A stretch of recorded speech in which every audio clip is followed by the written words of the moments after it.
नमस्कार साथियों, स्वागत है आपका आज की हमारी इस वीडियो में। आज हम आपको बताएंगे क्या है हाइब्रिड और हाइब्रिड कारें क्या होती हैं, आगे चलकर इनसे हमें क्या फायदा होगा, फ्लाइंग कार कब आएगी और कैसे ये हमारे लिए फायदेमंद साबित होगी। क्या होती है हाइब्रिड कार? एक हाइब्रिड वाहन एक ऐसा वाहन है जो वाहन को चलाने के लिए दो या दो से अधिक विभिन्न ऊर्जा स्रोतों का उपयोग करता है। जैसा कि नाम से ही जाहिर हो रहा है, हाइब्रिड का मतलब होता है दो चीजों को मिलाकर बनाया गया। कार के मामले में हाइब्रिड का मतलब होता है दो तरह के ईंधन से चलने वाली कार। अब सवाल ये है कि हाइब्रिड कार में किस तरह का ईंधन इस्तेमाल किया जाता है।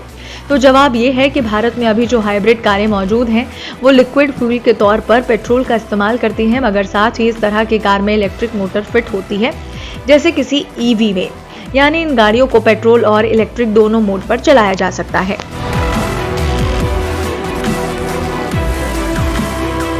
समांतर हाइब्रिड इलेक्ट्रिक मोटर और गैसोलीन इंजन के एक सामान्य ट्रांसमिशन में जुड़े होते हैं जो दो बिजली स्रोतों को मिलाते हैं।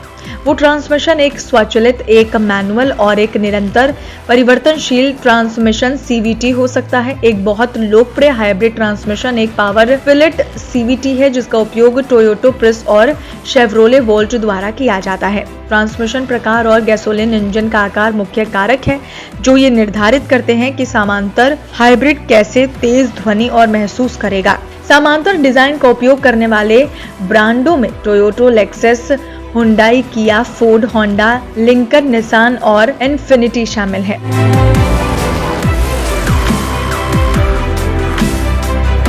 सीरीज हाइब्रिड इस डिजाइन में इलेक्ट्रिक मोटर सभी जोर प्रदान करती हैं और इंजन और पहियों के बीच में कभी भी भौतिक यांत्रिक कनेक्शन नहीं होता। गैसोलीन इंजन सिर से काम करती हैं हाइब्रिड कारें। हाइब्रिड कारों में दो तरह का फ्यूल इस्तेमाल होता है, एक तो पेट्रोल इंजन होता है, साथ ही इलेक्ट्रिक मोटर भी फिट होती है। यानी आपकी कार की जितनी बैटरी चार्ज होती है उससे तो आप कार चला ही सकते हैं, इसके बाद आप पेट्रोल से भी गाड़ी चला सकते हैं। खास बात यह है कि इस कार में केवल पेट्रोल की तुलना में रनिंग कॉस्ट यानी कि कार चलाने का खर्च कम हो जाता है क्योंकि कार मोटर से भी चलती है।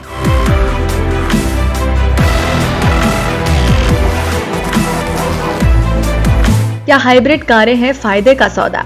इस सवाल पर एक्सपर्ट्स और लोगों की राय बटी सी है। ये बात सच है कि सिर्फ पेट्रोल पर चलने वाली कारों की तुलना में ये कारें कम रनिंग कॉस्ट का फायदा देती हैं। दूसरा फायदा ये कि दो तरह के फ्यूल की वजह से कारों की ड्राइविंग रेंज बढ़ जाती है। तीसरा फायदा ये है कि जब कार बैटरी पर चलती है तो प्रदूषण नहीं करती जिससे पर्यावरण को नुकसान नहीं होता। चौथा फायदा ये है कि ईवी कारों की तरह आपको ड्राइविंग रेंज और चार्जिंग की चिंता करने की जरूरत नहीं है। मगर कुछ लोगों का कहना है कि अगर इस कार पर मेंटेनेंस कॉस्ट थोड़ा बढ़ जाता है, साथ ही ये कारें ईवी की तरह बाकी कारों से थोड़ी महंगी होती हैं, तो अब फैसला आपको करना है कि क्या आप भी नए जमाने की नई तकनीक अपनाना चाहते हैं या फिर पेट्रोल और डीजल कारों पर ही भरोसा जताना चाहते हैं।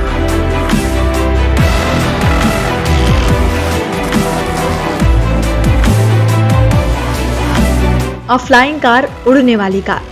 फ्लाइंग कार यानी कि हवा में उड़ने वाली कार, ऐसा सुनते ही मन में रोमांचित हो जाता है। इसको लेकर कई वर्षों से चर्चा होती आ रही है। दुनिया भर में कई कंपनियां फ्लाइंग कार बनाने को लेकर दावा करती रही हैं और खबरों में आती रही हैं। आपने भी जरूर पढ़ा होगा और देखा सुना होगा, लेकिन सबसे बड़ा सवाल ये है कि आखिर ये फ्लाइंग कार कब तक आएंगी। कुछ महीने पहले ऐसी खबरें सामने आई थी कि जल्दी हवा में उड़ने वाली कार के लॉन्च होने की संभावनाएं हैं। पिछले साल नवंबर में आई एक रिपोर्ट में कहा गया था कि फ्लाइंग कार बनाने के लिए जाने जाने वाली डच कंपनी यानी कि पैल व्हील लिबर्टी नाम से दुनिया की पहली कमर्शियल फ्लाइंग कार लाने वाली है। यूरोप में इसे चलाने की मंजूरी भी मिल गई है। पैल व्हील लिबर्टी ने हाल ही में यूरोपीय रोड एडमिशन टेस्ट पास कर लिया है और आधिकारिक लाइसेंस प्लेट के साथ इसे सड़कों पर उतरने की अनुमति दे दी गई है। हाल ही में लिबर्टी ने कड़े यूरोपीय सड़क प्रवेश परीक्षा उत्तीर्ण की और आधिकारिक लाइसेंस प्लेट के साथ सड़कों पर जाने की अनुमति दी है। इसे फरवरी 2020 में परीक्षण पटरियों पर किए गए एक कठोर और व्यापक ड्राइव परीक्षण कार्यक्रम को पूरा किया।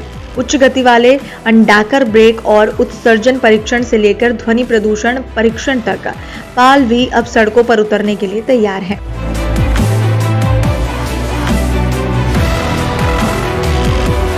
कीमत इतनी कि चौंक जाएंगे आप। फ्लाइंग कार की कीमतों की बात करें तो लिबर्टी कमर्शियल फ्लाइंग कार की कीमत 3.99 लाख रुपए डॉलर यानी कि करीब 2.92 करोड़ रुपए प्लस टैक्स की शुरुआत रेंज में उपलब्ध होने की संभावनाएं हैं।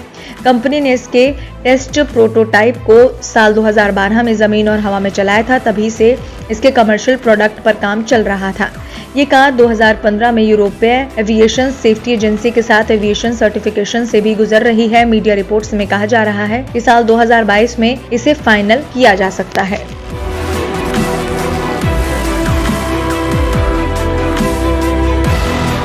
डुअल इंजन जमीन पर 160 और हवा में 180 होगी रफ्तार। रिपोर्ट्स के मुताबिक पालवे लिबर्टी फ्लाइंग कार में डुअल इंजन होगा। इस कार का वजन 660 किलो होगा। सेल्फ और कर्व स्टेबलाइजर वाली इस कार में केवल 2 लोग बैठ सकेंगे। स्टीयरिंग के मामले में ये काफी स्मूथ होगी। रफ्तार की बात करें तो महज 9 सेकंड के भीतर ये कार 100 किलोमीटर की रफ्तार पकड़ लेगी। जमीन पर इसकी अधिकतम रफ्तार 160 किलोमीटर प्रति घंटे होगी, जबकि हवा में इसकी अधिकतम रफ्तार जो होगी वो 160 किलोमीटर प्रति घंटे होगी।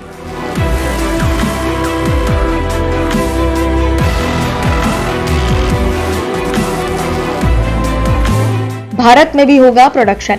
कंपनी के मुताबिक इस कार के लिए डुअल लाइसेंस चाहिए होगा। इसे चलाने और उड़ाने के लिए ड्राइविंग और फ्लाइंग दोनों लाइसेंस जरूरी होंगे। मीडिया रिपोर्ट्स के मुताबिक पालवी फ्लाई ड्राइव एकेडमी ने जायरो प्लेन फ्लाइंग लाइसेंस के लिए परीक्षण शुरू हो चुका है। रिपोर्ट्स के मुताबिक डच कंपनी पालवी ने अपने एक प्रोडक्शन प्लांट के लिए गुजरात सरकार से समझौता भी किया है। कहा जा रहा है कि गुजरात में भी इन कारों का प्रोडक्शन होगा और ये तैयार फ्लाइंग कोर्स को यूरोपियन देशों को निर्यात किया जाएगा। हाइब्रिड विमान। डेल्टा एयर लाइसेंस यानी कि डेल्टा एयरलाइंस अपने बोइंग 737 NG को 2010 की शुरुआत में हाइब्रिड प्रणाली से लैस करने जा रही है और इसके लिए वो बोइंग 737 NG के बड़े व्हील टग ग्राउंड प्रोपल्सन प्रणाली लाएगी। टरबाइन शक्ति वाले APU द्वारा सतह पर उपयोग के लिए लैंडिंग गियर पर रखे गए एक कोरस मोटर द्वारा बिजली उपलब्ध कर डेल्टा एयरलाइंस एक हाइब्रिड विन्यास तैयार करेगी, जिससे मुख्य इंजन का उपयोग उड़ान भरने, उतरने और उड़ान के अलावा बाकी सब कुछ बाकी भी किया जा सकेगा।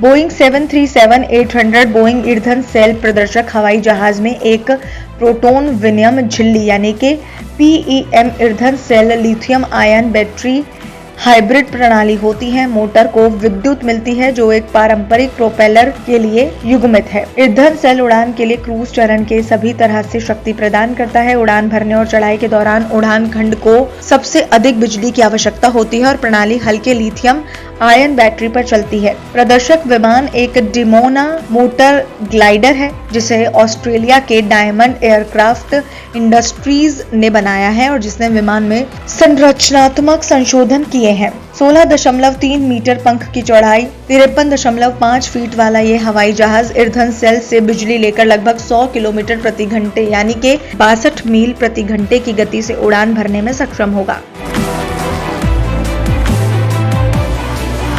इंजन के प्रकार। जब हाइब्रिड वाहन शब्दों का उपयोग किया जाता है तो ये अक्सर हाइब्रिड इलेक्ट्रिक वाहन को संदर्भित करता है।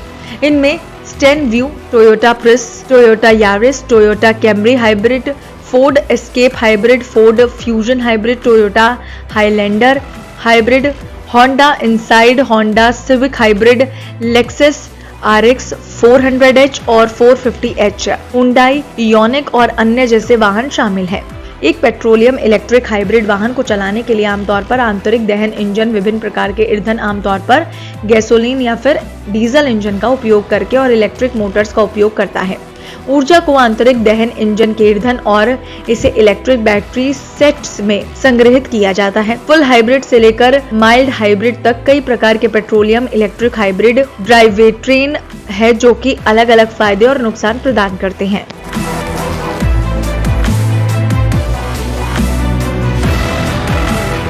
वोल्टेरो नामक एक फ्रांसीसी विमानन स्टार्टअप जो उन पंक्तियों के साथ साथ तेजी से आगे बढ़ रहा है ने अपनी 9 सीट कॉसियो 2 का अंतिम डिजाइन जारी किया जो एक हाइब्रिड विमान है जिसकी गति 230 मील प्रति घंटे है जो पारंपरिक सिंगल प्रॉप विमानों की तुलना में बहुत तेज है।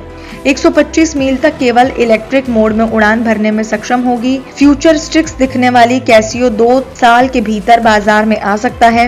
कैसियो 2 इलेक्ट्रिक एयरक्राफ्ट डिजाइन में एक सफलता है क्योंकि ये अपने आकार के पारंपरिक विमानों की तुलना में इसे अधिक शांत, अधिक कुशल और हरित बनाने के लिए अग्रणी किनारे वाले वायु गतिकी और इलेक्ट्रिक हाइब्रिड प्रणोदन को जोड़ती है।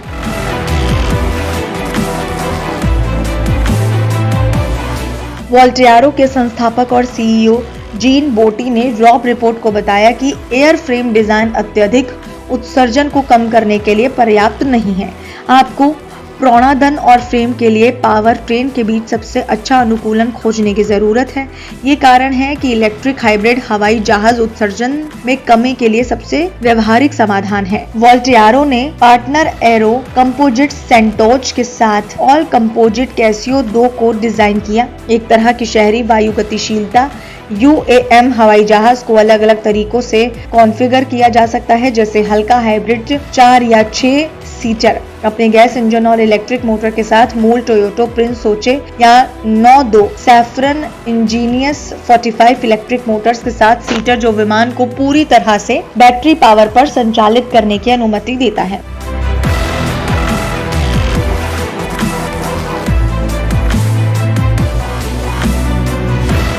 उम्मीद करते हैं आपको ये वीडियो पसंद आई होगी। इसी तरह की जानकारी भरी वीडियोस देखने के लिए हमारे चैनल को सब्सक्राइब करें, वीडियो को लाइक शेयर करना ना भूलें।